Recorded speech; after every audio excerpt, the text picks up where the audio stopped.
Well, for the second time in a week now, Toledo Public Schools, or one of them anyway, was placed on a lockdown. And officials say that today's threat started with a tip that a high school student was carrying a gun.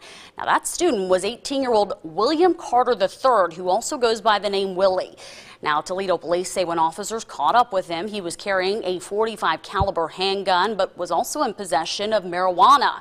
He's now facing a number of gun and drug charges and is accused of resisting arrest as well. WNWO's Joe Thompson joins us now live in the studio with how police were able to determine there were no other threats inside the school. Joe. Well, Angie, this wasn't Carter's first encounter with police, who say he is a known gang member. But before today's incident, the student resource police officer stationed at Start High School was trying to help Willie Carter III find a new way. He's one of these kids that he shakes hands with every day because of his affiliations. He's trying to get him, you know, a little more familiar with police, that we're not always the bad guy. But that was before police say Carter brought a gun and drugs into Start High School. After receiving a tip from an outside source, the same officer who tried to help Carter was forced to arrest him. The officer and him had a struggle. The officer had the suspect on the ground. The suspect had his hands underneath him. He couldn't get him out.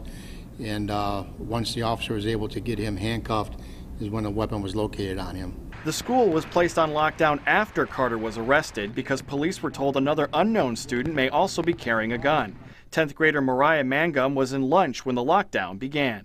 And then they went class by class, and we had to go through the metal detectors, and then they sent us all to the gym. There are no permanent metal detectors at Start High. The ones used during the lockdown had to be brought in to check every student. Toledo Public School officials say safety is their #1 priority and will review whether detectors need to be installed.